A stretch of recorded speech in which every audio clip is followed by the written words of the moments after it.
Senior সাংবাদিক হিসেবে নিশ্চয়ই মাঠের রাজনীতি এবং একই সঙ্গে নির্বাচনকালীন বাস্তবতা দুটোর দিকে আপনার নজর আছে। আমরা শুনতে পাচ্ছিলাম 11 দলের যে জোট নির্বাচনকালীন সময়ে তৈরি হলো, নির্বাচনকালীন সমঝোতার ভিত্তিতে জুলাইয়ের পক্ষের শক্তি এক হলাম, এরকম নানা রকমের বক্তব্য আমরা তখন শুনছিলাম এবং তারাই আসলে বিরোধী দলে আছে। এবং এর মাঝখান থেকে আমরা আসিফ মাহমুদ সজীব ভুঁইয়াকে জানতে পারলাম যে তিনি হয়তো দক্ষিণ সিটিতে নির্বাচন করবেন, তিনি বলেছিলেন সেটা। এখন শুনতে পাচ্ছি সাদেক কায়েম জামাতের প্রার্থী হিসেবে সেখানে নির্বাচন করতে পারেন। যদি তেমনটাই হয়, কি বলবেন আসলে রাজনীতির যে বোঝাপড়া, নির্বাচনকারী বোঝাপড়া, সেটা কি কিছুটা হলো? এটা তো আসলে খুবই সোজা উত্তর, রাজনীতিতে শেষ কথা বলে কিছু নাই। আগে সজীব ভুঁইয়া আমরা দেখেছি যে উনি সাদিক কায়েম এবং সজীব ভুঁইয়া দুইজনেই কিন্তু গণ আন্দোলনে তাদের যথেষ্ট ভূমিকা আছে। হ্যাঁ, তা এখন সজীব ভুঁইয়া যখন আসলো নির্বাচনকালীন সময় আমরা দেখেছি যারা ঠিক এই মুহূর্তে মাঠে আছেন, নির্বাচন করছেন এবং নির্বাচনের ক্যাম্পেইনেও ছিলেন, তারা প্রত্যেকেই কিন্তু জুলাই আন্দোলনের মাঠে ছিলেন, কিন্তু আমরা তাদের মধ্যে তো সহিংসতা দেখছি। এবং এখানে আসলে যত এই বিশেষ করে সাদিক কায়েমকে দেওয়ার পেছনে যেটা, এর আগে আমরা একবার শুনেছি আপনার ঢাকা ৮ সেখানেও কিন্তু সাদিক কায়েমের নাম একবার এসেছিল যে সেখানে তাকে প্রার্থী করা হতে পারে। পরে জামাতের হেলাল উদ্দিন সাহেব তাকে বাদ দিয়ে ওনারা জোট করে সেখানে নাসিরউদ্দিন পাটোয়ারিকে দেয়। তো যাই হোক, পরবর্তীতে এখন যেটা আমরা, আমার মনে হয় যে নিজেদের মধ্যে হয়তো আলাপ আলোচনা করে আসিফ ভুঁইয়াকে হয়তো নতুন কোনো জায়গায় আলোচনা তো নিজেদের মতো করা যায়, পর্যন্ত এটা ভোট তো দেবেন নাগরিকরা। ওনার প্রতি আমার প্রশ্ন, শেষ পর্যন্ত এটা নিয়ে কোনো চার কাছে রাশিদুল ইসলাম, এটা নিয়ে ওনাদের মধ্যে কোনো বিরোধ হবে কি না এনসিপির সাথে? জি, রাশিদুল ইসলাম রাশেদ আপনার কাছে জানতে চেয়েছেন যে আল কবির সুমন, এটা নিয়ে কোনো বিরোধ হতে পারে কিনা আসলে সাদেক কায়েম বরাবর? এখানে সবার আগে খেয়াল করা দরকার যে যে নির্বাচনটি আমরা করেছি 12 ফেব্রুয়ারি, সেটিকে কেন্দ্র করে 11 দলের একটা জোট হয়েছিল এবং ইতোমধ্যে দেখবেন যে খেলাফত আন্দোলন, খেলাফত মজলিস নামে দুটো দল, কিন্তু তারা যেহেতু এই মুহূর্তে নির্বাচন শেষ, মাঝখানে যদিও কিছুদিন নির্বাচনের পরে একসাথে কিছু আন্দোলনের কার্যক্রমে সবাই অংশগ্রহণ করেছি, তারপরে তারা সেখান থেকে নিজেদেরকে সরিয়ে নিয়েছে এবং বক্তব্য হিসেবে তারা কিন্তু ক্লিয়ার করেছেন যে এর অর্থ এই নয় যে আমরা ভবিষ্যতে আবার এক হব না। মানে নির্বাচনের সমঝোতা ছিল, সেই সমঝোতায় তারা ছিলেন, নির্বাচন শেষ দেখে তারা আপাতত সেখান থেকে চলে এসেছেন। মানে নির্বাচনী টার্গেট ছিল, সেটা শেষ হয়েছে। এখন আবার আরেকটা নির্বাচন আসলে বা অন্য কোনো প্রেক্ষাপট তৈরি হলে এক হবে না, এরকম কোনো বক্তব্য নাই। বুঝতে পারছি। সেকেন্ড হচ্ছে যে তার চেয়েও বেশি গুরুত্ব দিয়ে আমি বলতে চাচ্ছি যেটি, যে আমিরে জামাত ডাক্তার শফিকুর রহমান তিনি কিছুদিন আগেই, ওই সম্ভবত 15-20 দিন আগে একটি বক্তব্যে ক্লিয়ার করেছেন যে আমাদের সারা দেশে স্থানীয় সরকার নির্বাচনের জন্য সকল পর্যায়ের প্রার্থী বাছাই শেষের পর্যায়ে, অর্থাৎ, এবং তিনি বলেছেন এটি যে সকল পর্যায়ে আমাদেরকে প্রার্থী নির্ধারণ করব আমরা, এরকম তিনি বলেছেন। তার অংশ হিসেবে ঢাকা সিটি দক্ষিণে আবু সাদিক কায়েম এবং ঢাকা উত্তরে মোহাম্মদ সেলিম উদ্দিন তাকে প্রাথমিকভাবে বাছাই করা হয়েছে। এর অর্থ কিন্তু এই নয় যে চূড়ান্ত।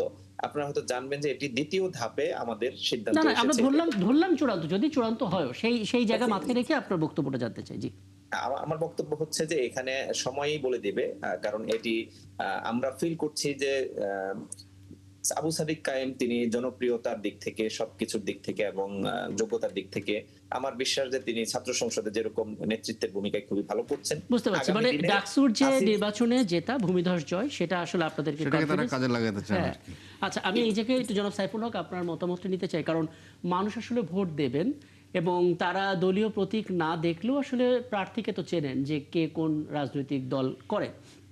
এখন এনসিপিকে যারা ভোট দেবেন তারা তো সাদেক কায়েমকে ভোট নাও দিতে পারেন, বা যারা সাদেক কায়েমকে ভোট দেওয়ার কথা ভাবছিলেন তারা এনসিপিকে ভোট নাও দিতে পারেন, অর্থাৎ আসিফ মাহমুদকে ভোট নাও দিতে পারেন। তারপরে মানুষ আসলে একজনকে বেছে নিতে পারতো যদি তারা জোটবদ্ধ হতো, কিন্তু যেহেতু আলাদা হয়ে গেল, মানে মানুষের পছন্দ বলুন, নির্বাচনের সমীকরণ বলুন এবং সার্বিকভাবে নির্বাচনের যে পরিস্থিতি, কি বলবেন আসলে? জি, আপনাকে ধন্যবাদ। আমার আপনার আগের অংশে আমার মন্তব্য করার আগ্রহ ছিল, এখন আর সময় যেহেতু নেই, আমি ওই প্রসঙ্গে মন্তব্য করছি। জি, এই অংশে যেটা বলার সেটা হলো যে এটা হলো যে যেটা আপনি বলছিলেন, জাতীয় সংসদ নির্বাচন কেন্দ্র করে রাজনৈতিক দলগুলোর মধ্যে যে মেরুকরণ বা রাজনৈতিকভাবে একটা ঐক্যবদ্ধ হওয়া, জাতীয় নির্বাচনের পরে তো ধরুন সেই প্রায়োরিটিটা হয়তো আগের জায়গার মধ্যে নাই। এবার একটা স্থানীয় সরকার নির্বাচন কেন্দ্র করে ইতিমধ্যেই জামাত বা এনসিপির তাদের যে অ্যালাইনমেন্ট, তারা স্ব জায়গা থেকে নির্বাচন করবেন এরকম একটা কথা মধ্যে আমরা জানতে পেরেছি। আমার নিজের ধারণা, আপনি এখন যেগুলো বলছেন তথ্য আকারে, এগুলো দলগুলোর নিজস্ব রাজনৈতিক প্রস্তুতি, সাংগঠনিক প্রস্তুতির অংশ। নির্বাচন যত এগিয়ে আসবে, এই নির্বাচন হতে এখনো মাস বাকি আছে। জি, নির্বাচন যত এগিয়ে আসবে, অনেক রাজনৈতিক সমীকরণ হবে, অনেক অনেক বোঝাপড়া হবে। যেহেতু এটা দলীয় প্রতীকের নির্বাচন না, বা তারপরও যেহেতু মানুষ বুঝবে আর কোন প্রার্থী কোন রাজনৈতিক দলের সমর্থনে আছেন, ফলে এটার আপনি দেখবেন যে নানা ধরনের, আপনি কিছুটা জানবেন কিছুটা জানতে পারবেন না, এরকম নানা বোঝাপড়া সমঝোতা হবে। কেউ ধরেন দুটো ছেড়ে দিয়ে একটা নেবেন, কেউ পাঁচটা ছেড়ে দিয়ে একটা জায়গায় যাবেন, অনেকগুলো জিনিস হতে পারে। এই এখনকার অবস্থা কোনো চূড়ান্ত বিষয় বলে তারপরে বিবেচনা বোঝা যাচ্ছে করব যে এখন এই কোনো মুহূর্তে সুযোগ। আলোচনাটা একটু বেশি আর্লি হয়ে যায়। এই- অনেক এই একটু বেশি- ব্যাপারে 30 একটু বেশি সেকেন্ড আগে বলতে আগে চাই। করছেন। আচ্ছা, একটু বেশি রাশিদুল আগে রাশেদ, আগে করছেন। আমার হাতে সময় আরো তো অনেক নেই। সমীকরণ আমরা দেখি। না, তারপরও 30 সেকেন্ড একটু বলি। আচ্ছা, 30 সেকেন্ডের মধ্যে শেষ করবে প্লিজ। হ্যাঁ, আমি আমার এলাকায় গিয়ে এই কথা বলেছি যে আমরা যে জাতীয় নির্বাচন করেছি, সাদা পাঞ্জাবি গায়ে দিয়ে ঘুরে বেড়াইছি, আমাদেরকে অনেকেই দেখে নাই, তারপরেও কিন্তু সামগ্রিকভাবে চিন্তা করে আমাদেরকে ভোট দিয়েছেন, নির্বাচিত হয়ে এসেছি আমরা। স্থানীয় সরকার নির্বাচনে কিন্তু এটা হবে না।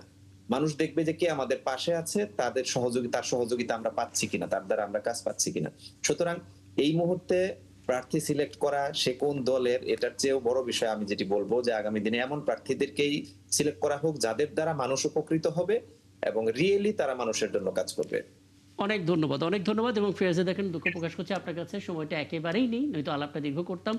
এবং নিশ্চয়ই সামনে কোনো আয়োজনে আবারও আপনাদের তিনজনকে আমরা পাবো। দর্শক, সবশেষ বিরতি নিয়ে ফিরছি। ৭১ জানালে আমাদের সঙ্গে থাকবেন।